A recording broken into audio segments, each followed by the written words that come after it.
ახლო აღმოსავლეთში მიმდინარე კონფლიქტმა გლობალურ ეკონომიკასა და საერთაშორისო ლოგისტიკაზე მნიშვნელოვანი გავლენა მოახდინა. თითქმის სამთვიანი კრიზისის განმავლობაში მსოფლიო გადაზიდვების სექტორი არაერთი ახალი გამოწვევის წინაშე აღმოჩნდა, გაიზარდა სატრანსპორტო მარშრუტებთან დაკავშირებული რისკები, შეიცვალა მიწოდების ჯაჭვები, მოიმატა გადაზიდვების ღირებულებამ და ბიზნესისთვის კიდევ უფრო მნიშვნელოვანი გახადა უსაფრთხო, სტაბილური და დროული მიწოდების უზრუნველყოფა. ჰორმუზის სრუტესა და ახლო აღმოსავლეთის სატრანზიტო დერეფნებში არსებული დაძაბულობის ფონზე კი სულ უფრო აქტუალური გახდა ალტერნატიული მარშრუტების ძიება, მათ შორის კი განსაკუთრებული ყურადღება შუა დერეფნისა და რეგიონის სატრანზიტო შესაძლებლობებზე მახვილდება.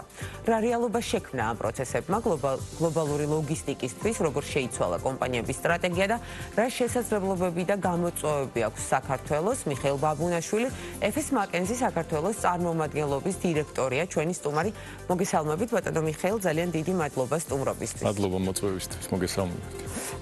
საუბარი რა თქმა უნდა დავიწყოთ, თუ რა გავლენა მოახდინა ახლო აღმოსავლეთში მიმდინარე კონფლიქტმა, უკვე სამთვიანი პერიოდის შეჯამებაზე დაყრდნობით შეგვიძლია ვისაუბროთ, რა პოზიცია აქვს სექტორს. რა თქმა უნდა, გავლენა ძალიან დიდი არის და მნიშვნელოვანი, იმიტომ რომ სულ რაღაც ცოტა ხნის წინ სუეცის არხი, ასე რომ ვთქვათ, დაიკეთა და შესაბამისად კონტეინერების და აგენტების გადამისამართება მოხდა, რამაც დააგრძელა გზა. ეხლა კიდევ ირანში ეს კონფლიქტური სიტუაცია დაემატა და შესაბამისად ეგ გავლენას ახდენს, რა თქმა უნდა, გადაზიდვის ფასებზეც. გადაზიდვის ფასები და გადაზიდვის დაგვიანება და სატრანზიტო ვადების გასვლა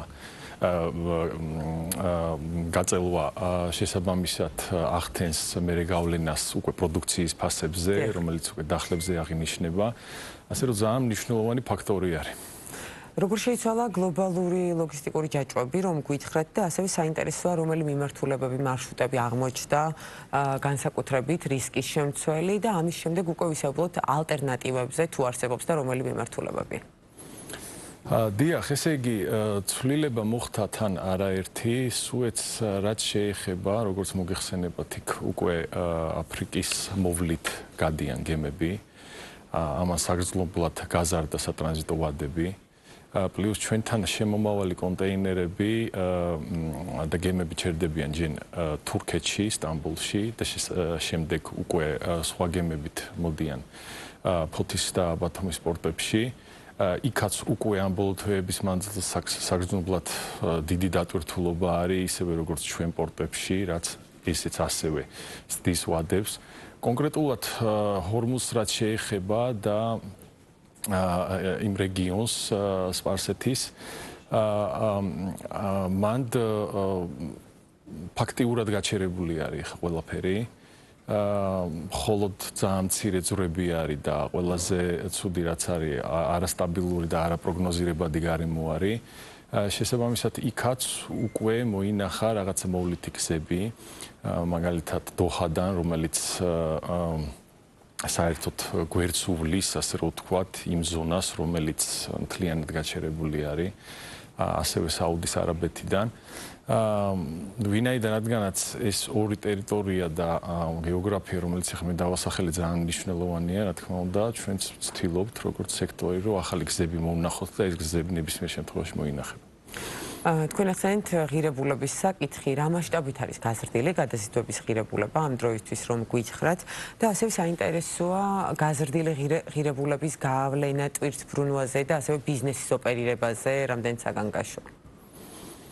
რა თქმა უნდა, გაზრდილი ღირებულება გადაზიდვაზე ისახება ყველაფერზე, ისევე როგორც პროდუქციაზე. ჩვენ ეს ბოლო თვეებია და განსაკუთრებით უკვე ამ თვეში ტრანსპორტირების ღირებულების ტარიფები უკვე საგრძნობლად გაზრდილი არის, ეგ დაკავშირებულია უკვე სხვადასხვა ფაქტორებთან. პირველ რიგში იმასთან, რომ უფრო გრძელი გზა უწევს, ასე რომ ვთქვათ, ტრანსპორტს რო გაიაროს, პლუს ამას ემატება კიდე საწვავის გადასახადები, რომელიც დაწესებულია უკვე საზღვაო კომპანიების მიერ და სხვადასხვა დამატებითი გადასახადები, რომელიც საგრძნობლად ზრდის ტარიფებს, ასე რომ ჩვენზე ფაქტიურად, როგორც სატრანსპორტო და ლოგისტიკურ სექტორზე, ეგ ტარიფების ზრდა მომენტალურად აისახა, მეორე დღესვე შეიძლება ითქვას და უკვე კონკრეტულ პროდუქციას და მომხმარებელს რაც შეეხება, უკვე რამოდენიმე კვირაში ეგ ტარიფები დახლებზეც აისახება, ესე რომ ვთქვათ. შევეხოთ ალტერნატიული მარშრუტების ძიების პროცესს და ამ პროცესში საქართველოს როლი რამდენად აქტუალური გახდა და უკვე ვთქვათ უშუალო მუშა პროცესში რამდენად იჩენს ეს თავს. პირველ რიგში საქართველოს როლი ძალიან აქტუალური გახდა იქიდან გამომდინარე, რომ ჩრდილო კორიდორი მაქსიმალურად შეზღუდული არის და სანქციების ქვეშ არის რუსეთის გამავალი მარშრუტები. შესაბამისად პირველ რიგში მანდ მოხდა ჩვენი ქვეყნის და ჩვენი შუა კორიდორის და დერეფნის გააქტიურება.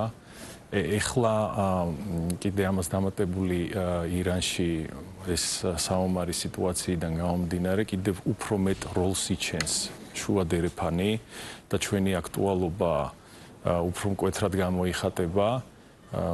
ეს ჩვენთვის ძალიან დიდი შანსი არის იმისათვის, რომ მოვემსახუროთ კიდევ უფრო დიდ ნაკად ტვირთებს და შესაბამისად ჩვენ პარტნიორებთან ერთად ზუსტად მაგაზე ვმუშაობთ, რომ ახალი ალტერნატიული გზები გამოვნახოთ, სრულად დამოკიდებული არ იყოს ბაზარი იმ ძირითად მიმართულებაზე, რაც იყო საზღვაო გადაზიდვები, თავასობთ სარკინიგზო გადაზიდვებს, სამანქანო გადაზიდვებს, რის აქტუალურობამაც საგრძნობლად მოიმატა და მაგაში მაქსიმალურად ჩართულები ვართ, მგონია რომ უკვე ყველა.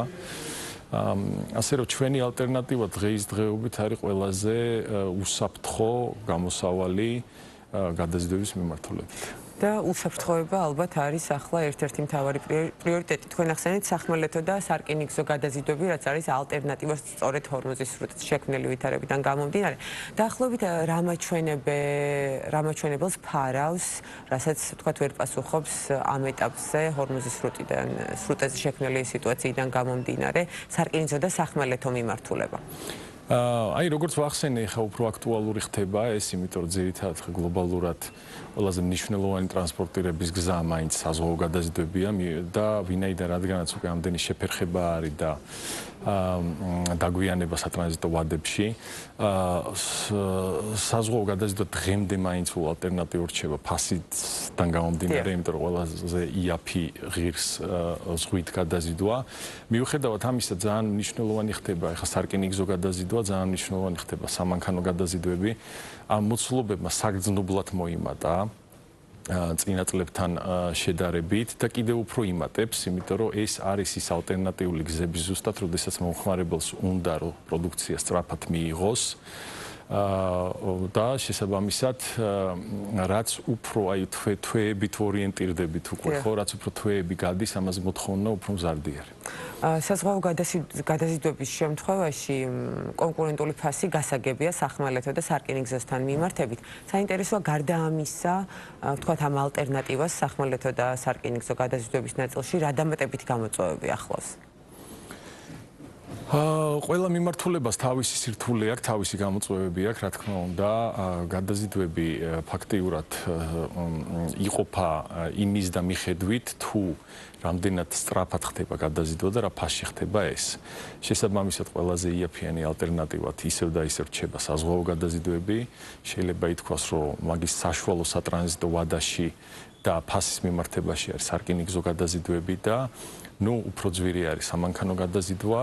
ვადაც დაახლოებით იგივე, ყველაზე ძვირი, რა თქმა უნდა, საჰაერო. ეგეც აღსანიშნავი არის ზუსტად, რომ ამ კონფლიქტმა ირანში გამოიწვია ასევე საჰაერო ჰაბების დაკეტვა გალფის რეგიონში, რაც ასევე ძალიან დიდი გავლენა მოახდინა ზოგადად ლოგისტიკის სექტორზე და გადაზიდვებზე, იმიტომ რომ აზიიდან ევროპაში, ასე რომ ვთქვათ, მიმავალი საჰაერო გზით ტვირთების ერთ-ერთი ძირითადი ჰაბი არის იგივე დუბაი, იგივე ყატარი და შესაბამისად მთლიანად შეჩერებული იყო უმეტეს პერიოდის მანძილზე ეს აეროპორტები და მანდ მიმოსვლა. კი ბატონო, თქვენ ახსენეთ, რომ კონფლიქტმა მყისიერი გავლენა იქონია ფასებზე. მე მინდა გკითხოთ უფრო ზოგადად და გლობალურად ადგილობრივ ბაზარზე, რამდენად დიდი ასახვა ჰპოვა, ვთქვათ, და სტრატეგიის ნაწილში თუ არის შეცვლილი მიდგომები ადგილობრივ ბიზნეს ოპერატორების მხრიდან.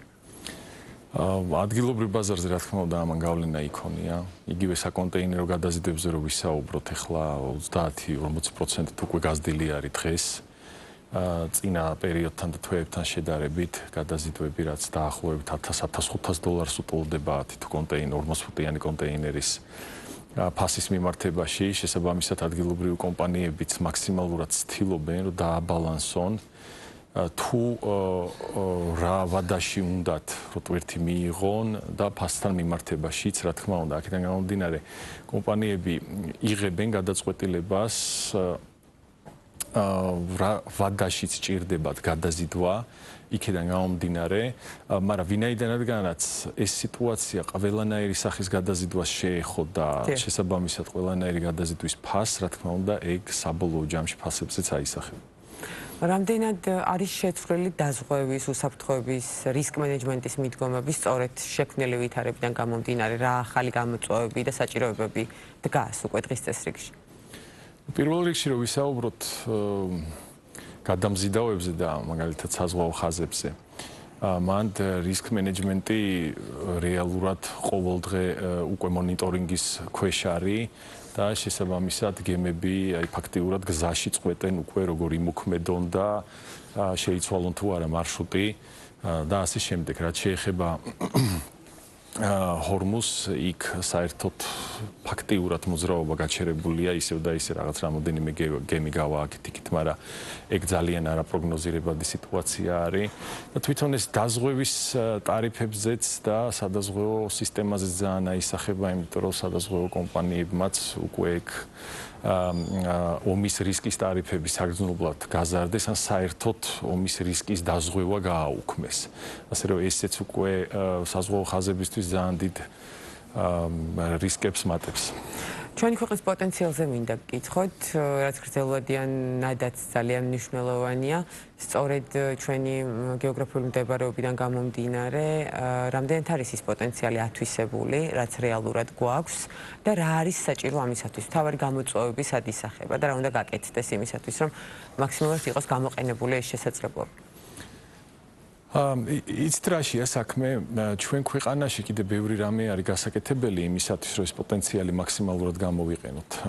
მთავარი ხაზგასასმელი აქ ის არის, რომ არა მხოლოდ ჩვენ ქვეყანაზე არის ეს დამოკიდებული, არამედ სხვა ქვეყნებთან თანამშრომლობაზე. და რას მოიაზრებს ეს, ანუ ჩვენი ქვეყანას ახლა და რეალურად კორიდორს, შუა კორიდორს აქვს ძალიან დიდი შესაძლებლობა იმისათვის, რომ დიდი რაოდენობის ტვირთები გაატაროს და შეინარჩუნოს, ასე რომ ვთქვათ, ეს ტვირთნაკადი. და ამისთვის საჭიროა სხვა ქვეყნებთან ურთიერთობა, რაღაც ციფრულიზაცია, დიგიტალიზაცია, ერთიანი სისტემის შექმნა, ერთიან ენაზე, რომ ყველა საბაჟო ილაპარაკოს, რაღაც ერთიანი ტარიფების შედგენა. და ინფრასტრუქტურის ნაწილშიც საქართველოში რა თქმა უნდა აი სულ რაღაც რამოდენიმე ხნის წინ ხა ერთი თვის წინაც ძალიან გადატვირთული იყო უკვე პორტები რკინიგზის მოდერნიზირების აუცილებლობა არის, მაგრამ ისევ და ისე, როდესაც ვსაუბრობ საქართველოზე, იდეაში რეგიონსაც ეხება და ყველა შუა კორიდორში შემოვალ ქვეყანას. ინფრასტრუქტურა მაინც რჩება მნიშვნელოვანი. რა თქმა უნდა. რა თქმა უნდა. და ბოლოს მინდა გკითხოთ FS McKenzie-ზე, რომელიც უკვე 10 წელზე მეტია ჩვენს ქვეყანაში ოპერირებს, როგორი იყო თქვენი და კომპანიის გეგმები საქართველოში შემოსვლის დროს და როგორია რეალობა დღეისათვის. FS McKenzie არის საერთაშორისო კომპანია, რომელიც უკვე 10 წლეულები არსებობს გლობალურ ბაზარზე, საქართველოს ბაზარზე 2014 წლიდან ოპერირებს და შესაბამისად გეგმა თავიდან საქართველოს ბაზარზე შემოსვლის იყო ის, რომ ბაზრისთვის და რეგიონისთვის, არა მხოლოდ საქართველოსთვის, არამედ საქართველოს, სომხეთი, აზერბაიჯანისთვის შემოეთავაზებინა კომპანიას სანაკრებო საზღვაო გადაზიდვები, რომელიც არის ყველაზე იაფი ისევ და ისევ გზა ტვირთის ჩამოტანის სხვა ქვეყნიდან, რომელსაც FS McKenzie აკეთებს სოფლიოს ნებისმიერი კუთხიდან და შესაბამისად შეიძლება ითქვას, რომ ეს მიზანი კომპანიამ წარმატებით განახორციელა, იმიტომ რომ დღევანდელ დღეს ჩვენ ვრჩებით ბაზრის ლიდერი ამ მიმართულებით. ბევრად უფრო მეტი ტვირთის მოცულობა შემოგვაქვს და ბევრად უფრო ხშირად ვიდრე სხვა კომპანიებს. ძალიან სტაბილური მიმართულება არის ეს და შესაბამისად მე ნაწილდება უკვე ფოთიდან, მთლიანი მოცულობა სადაც შემოდის სომხეთში და აზერბაიჯანში. და რა თქმა უნდა, მასთან ერთად ვიმსახურებით ასევე ავიაგადაზიდვებს, სახმელეთო გადაზიდვებს და სარკინიგზოს. კი ბატონო, განსაკუთრებით ეხლა ამ სიტუაციაში. გადაზიდვების პორტფოლიო არის მუდმივად მზარდი და განახლებადი დადებითი ტენდენციისკენ. კი, რა თქმა უნდა, და არის ძალიან მრავალფეროვანი, ისევ და ისევ საქართველოს ბაზარზე შემოსვლისას თუ იყო ერთი კონკრეტული მიმართულება, რაშიც კომპანიამ უკვე ბაზრის ყველაზე დიდი წილი მოიპოვა, ეხლა საკმაოდ დივერსიფიცირებულია, ჩვენ ისეთ რეგიონში ვცხოვრობთ, რომ მულტიმოდალური გადაზიდვები უკვე აუცილებლობაა და სხვა გზა არ არის და შესაბამისად ამას წარმატებით ვახორციელებთ. კი ბატონო, და ზოგადად გლობალურად სექტორი ერგება ახალ რეალობას და ახალ გამოწვევებს. ძალიან დიდი მადლობა სტუმრობისთვის. მიხეილ ბაბუნაშვილი, FS McKenzie-ს საქართველოს წარმომადგენლობის დირექტორი იყო ჩვენი სტუმარი.